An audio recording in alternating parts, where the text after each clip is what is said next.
Story 1. The Forest of Secrets. The small town of Willow Creek, hidden deep in the dense forests of northern Maine, held a secret.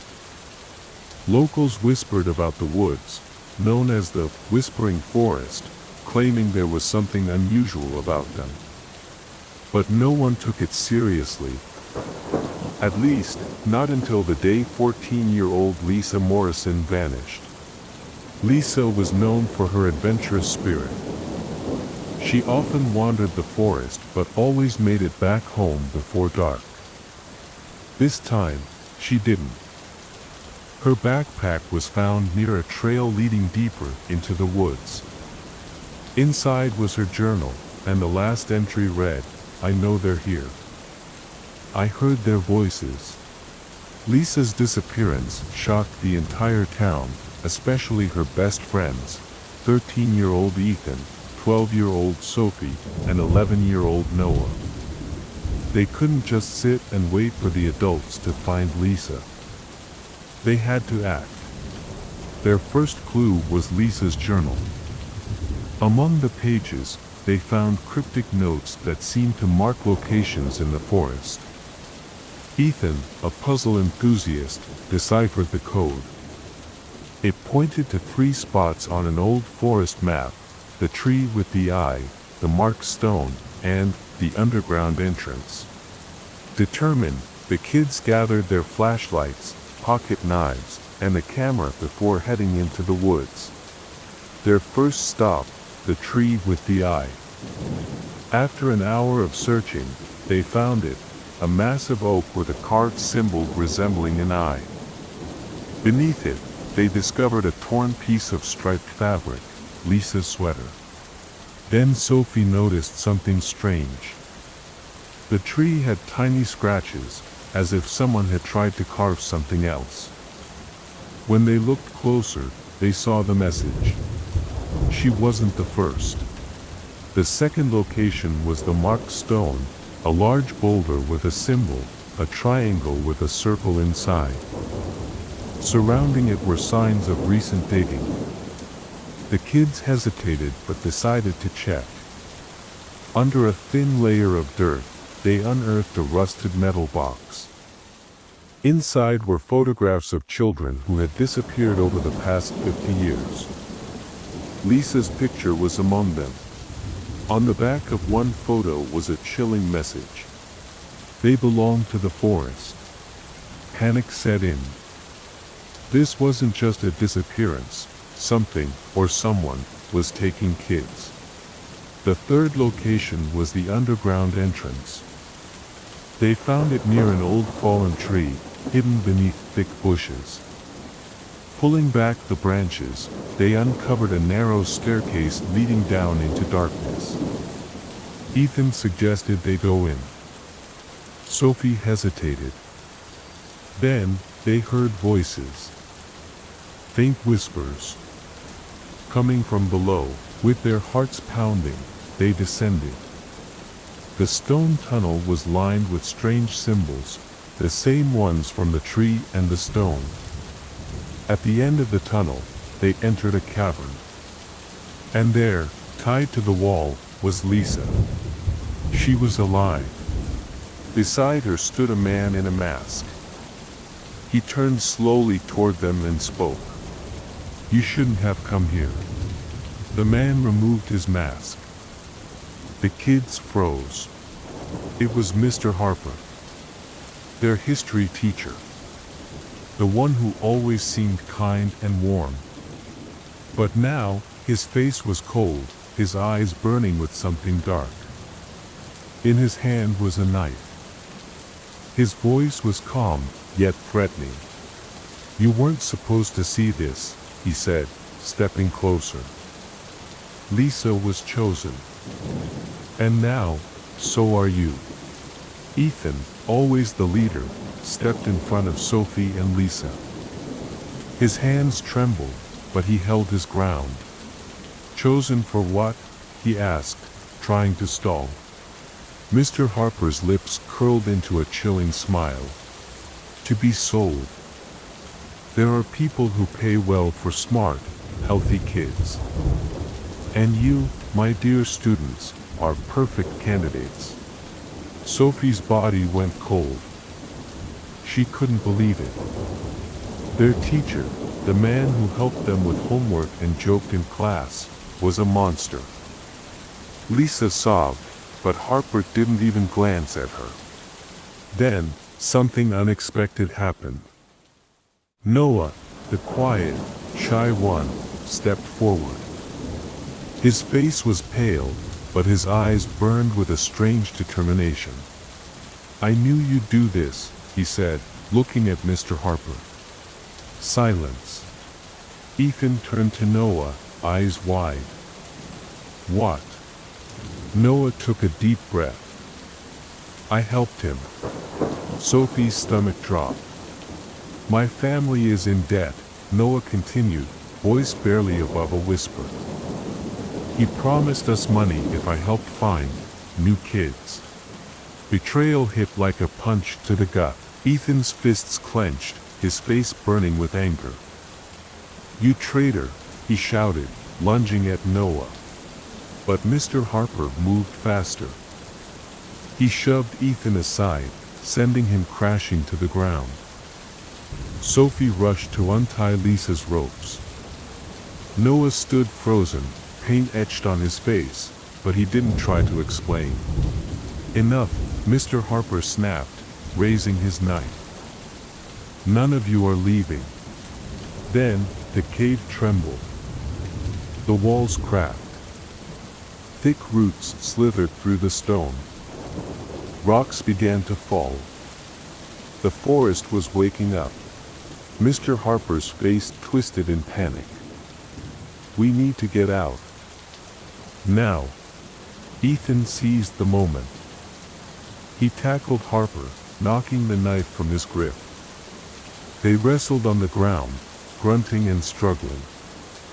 Sophie freed Lisa, and together they bolted for the exit. Noah stood still, tears in his eyes. He looked at Ethan, then Harper. Then, in a sudden burst of movement, he shoved Harper back, giving Ethan a chance to escape. "Run!" Noah screamed. Ethan, Sophie, and Lisa sprinted toward the exit. But Noah stayed behind. Harper, furious, lunged at him. "You little..." Then, a massive rock fell from above, sealing the cave entrance. The children ran through the forest, hearts pounding, lungs burning. They didn't stop until they reached the edge of town. Lisa was reunited with her family. She never spoke about what happened in the forest. Mr. Harper's body was found in a collapsed cave. Noah was never seen again. The kids never returned to the Whispering Forest. But sometimes, late at night, they still heard the voices from their dreams. They knew the forest was still there, waiting. And one day, it would wake again. Story 2. The dark evening in the empty house. Alice had always loved silence. She adored reading books, losing herself in worlds of words where time stood still and reality faded into the background. Tonight, she had decided to stay home alone. Her parents had gone to a party, and her older brother was, as usual, out with his friends. The house was empty, quiet, and the only sound was the rain tapping against the windows, reminding her that a storm was raging outside. She grabbed a book she had been meaning to read, a thriller promising tense moments and unexpected twists. She turned on a small lamp beside her chair, wrapped herself in a blanket, and began reading. The book hooked her from the first page. Alice didn't even realize an hour had passed. Suddenly, she heard a soft tap on the window. At first, she thought it was just the wind moving the branches of a tree, but then the tap came again, sharper this time. Alice stood up from her chair and walked to the window. The curtains hid whatever was outside, only darkness. She pulled back the curtain and peeked out. No one, probably just my imagination, she thought, turning back to her chair. But no sooner had she sat down than she heard another sound, a creak, like someone stepping on a squeaky floorboard in the hallway. Alice froze. She knew for sure no one was in the house. "Who's there?" Her voice trembled. There was no answer. Alice decided to check, to make absolutely sure she was alone. She cautiously walked to the door, opened it, and peered into the hallway. No one. But when she turned back to the chair, she was stunned to see that the book she had been reading was gone. She was certain she had left it on the table next to her chair. "This can't be happening," she whispered, scanning the room. The book was nowhere to be found. Alice's heart started pounding faster. She tried to convince herself it was just her imagination, but the feeling that someone else was in the house wouldn't leave her. She decided to go to the kitchen for a glass of water and to calm herself down. As she walked through the hallway, her eyes caught something near the bathroom door.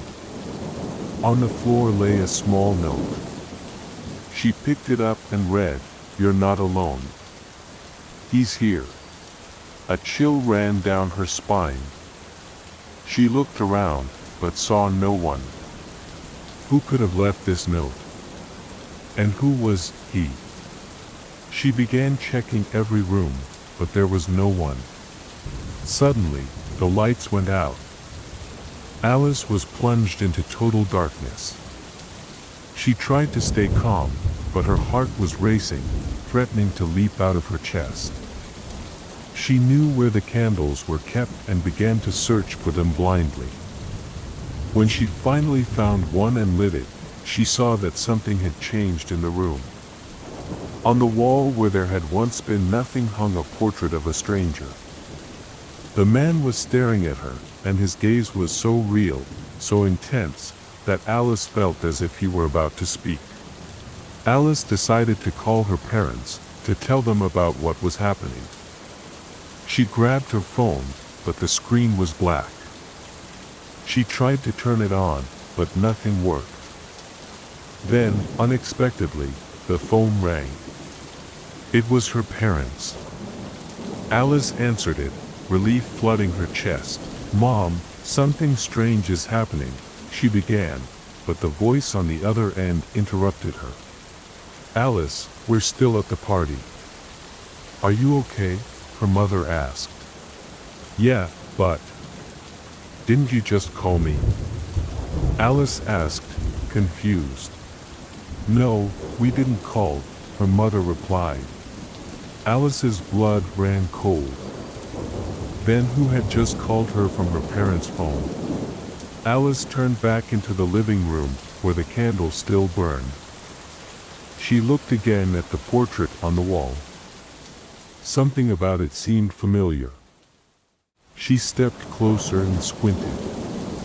The man's face on the portrait resembled her brother's, only older, with a different expression. She had never seen this portrait before. Suddenly, she heard footsteps upstairs. Someone was walking on the second floor. Alice knew her brother wasn't home. She grabbed the candle and went upstairs. When she opened her brother's bedroom door, she saw that no one was there. But on the bed lay the book she had been reading. It was open to the last page, which read, "He's always been here." Alice descended the stairs and sat in the chair.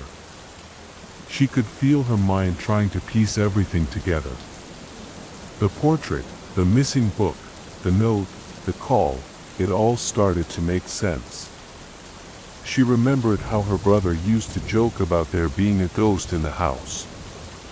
She had never believed him, but now she realized it was true.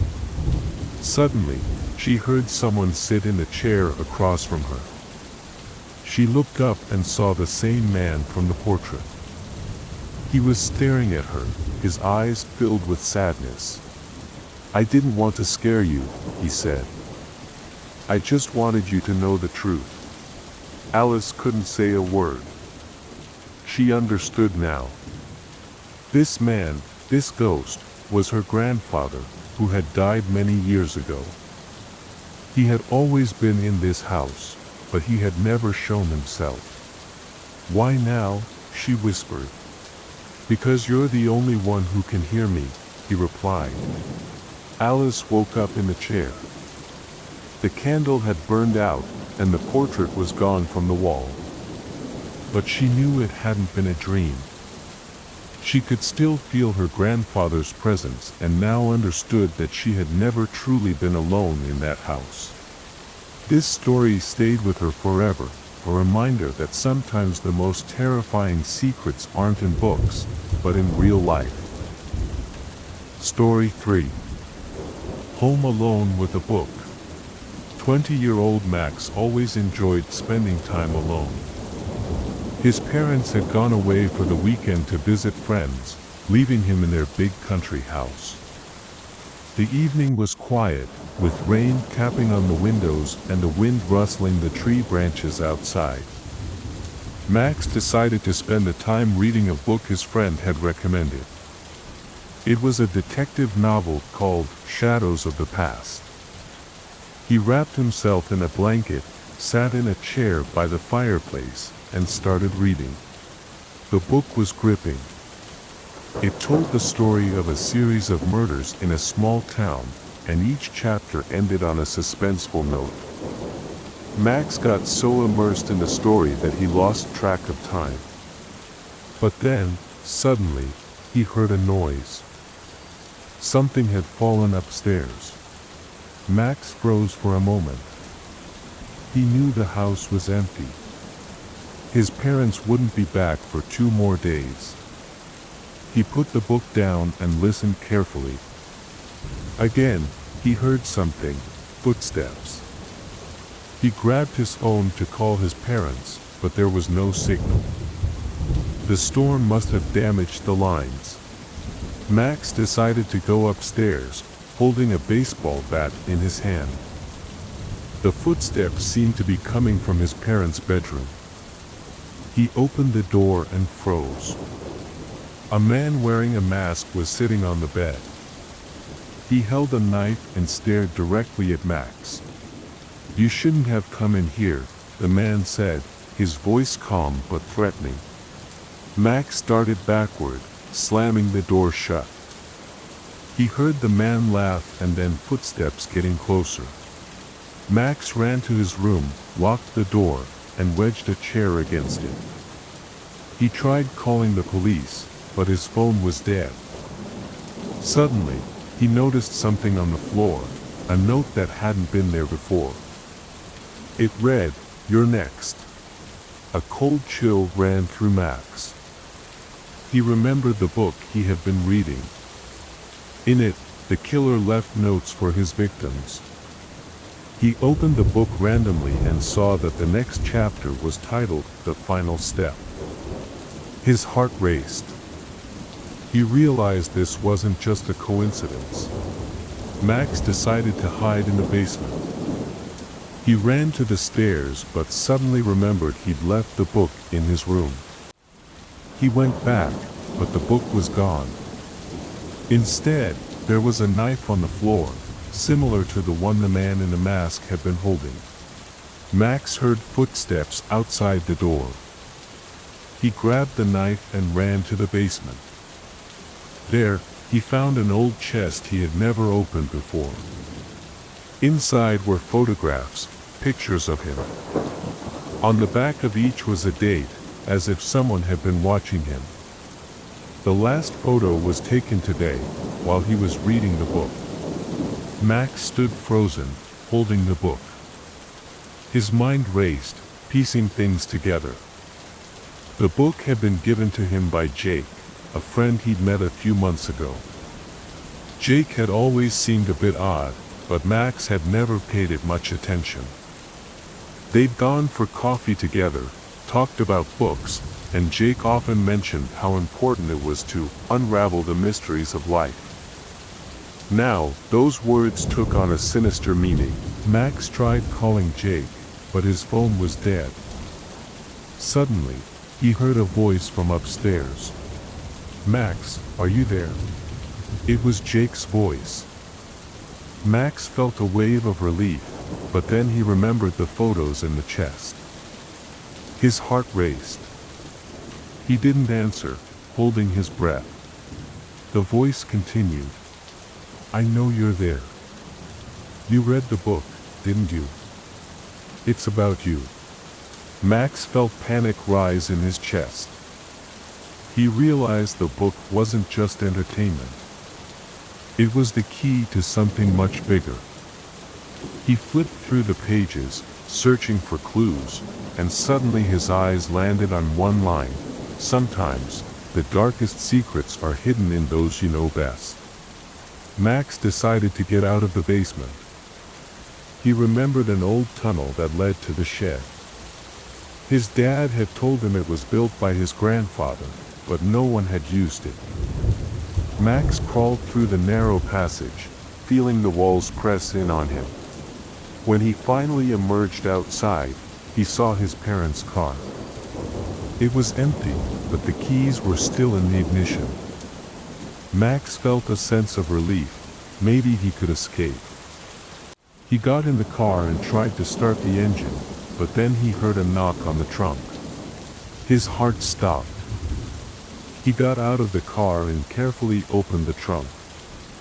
Inside were his parents. They were tied up, their mouths taped shut, their eyes full of fear.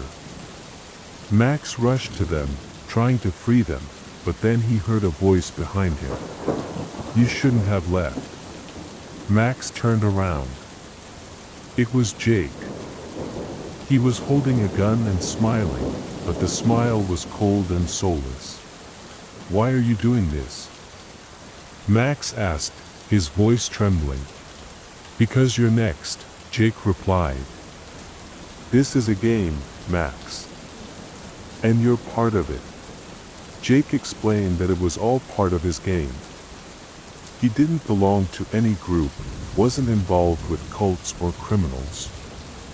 This was his own game, a game he created just for Max. "You've always loved puzzles," Jake said, moving closer. "I'm just giving you the chance to play the most interesting one." Max realized his only chance was to outsmart Jake. He remembered the knife he had taken from the basement. When Jake got closer, Max lunged at him. They fell to the ground, fighting for the gun. Jake was stronger, but Max fought desperately. He thought of his parents, still trapped in the trunk, and that gave him strength. Suddenly, the gun went off. Jake froze. He looked at Max in disbelief, as if he couldn't believe it had ended this way. Then he fell to the ground, and Max saw the blood on his chest. Max freed his parents, and they left the house together. When they got to the police station, Max realized Jake was gone. There was no blood, no trace of him where he had fallen. The police found no evidence of his existence. Max returned home a few days later. On the doorstep was the book. He opened it to the last page. It read, "The game is not over." Max could never forget that night. He knew Jake was out there, waiting. And the game continued. Story 4. Shadow in the Forest. The small town of Black River, Oregon, had always been quiet and peaceful. Nestled among dense forests, it lived at its own leisurely pace. But one morning, everything changed. 12-year-old Emily Carter went missing. Her bicycle was found near a forest trail leading to an old bridge. There were signs of a struggle on the ground, but no other clues. Detective Jacob Wright, a former New York City cop who had moved to Black River after a personal tragedy, took on the case. He knew the first 48 hours were critical. But the forest surrounding the town was vast, and time was merciless. Jacob began by interviewing the locals. Most of the residents were sympathetic, but no one had noticed anything suspicious. However, old Mrs. Gray, who lived on the outskirts of town, told him about a strange truck she had seen that evening. She couldn't make out the license plate, but she remembered a large scratch on the hood in the shape of a lightning bolt. Jacob headed to the forest where the bicycle had been found. He noticed that the ground near the bridge had been slightly dug up, as if someone had tried to hide something. Calling in a team for excavation, he found an old cell phone. The screen was cracked, but the device still worked. The last call had been made to a number belonging to a local mechanic, Tom Harrison. Jacob headed to the forest where the bicycle had been found. He noticed that the ground near the bridge had been slightly dug up, as if someone had tried to hide something. Calling in a team for excavation, he found an old cell phone. The screen was cracked, but the device still worked. The last call had been made to a number belonging to a local mechanic, Tom Harrison. Tom denied any involvement, but Jacob noticed that his truck had a scratch in the shape of a lightning bolt. Tom claimed he had been at home with his wife, but his wife seemed nervous and couldn't confirm his alibi. Jacob began to suspect that Tom was hiding something. During a search of the Harrisons' house, Jacob found a basement locked with a padlock. Inside, he discovered a room covered in photographs of children. Among them was Emily. But what shocked him even more was a symbol drawn on one of the walls, a triangle with a circle inside. It was a sign he had seen before in a case he had investigated in New York. Back then, it had been linked to an underground cult that abducted children for rituals. Tom denied any connection to the symbol, claiming it was just graffiti. But Jacob knew it was a lie.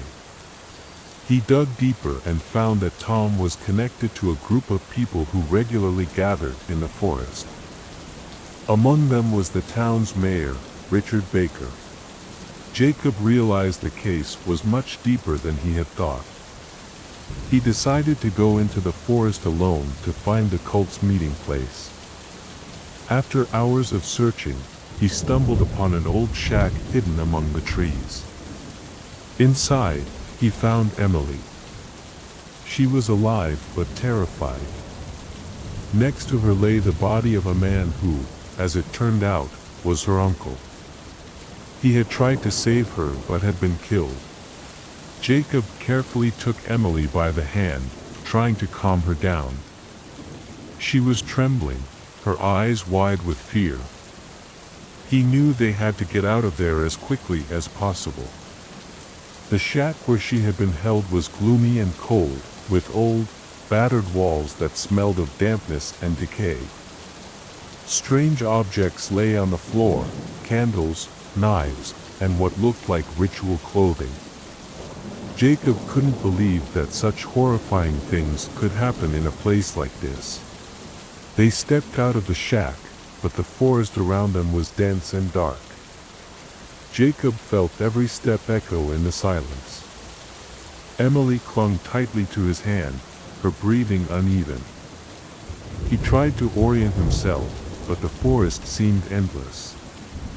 Suddenly, figures emerged from the shadows. First one, then another, and another. There were at least 10 of them. They surrounded Jacob and Emily, and the glint of knives and other menacing objects flashed in their hands. Among them was Mayor Baker. His face, usually calm and confident, now bore an expression bordering on obsession. He stepped forward, his voice cold and resolute. "You shouldn't have come here, right?" he said.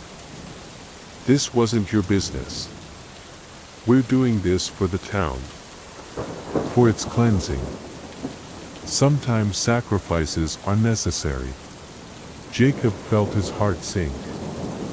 He knew they were trapped.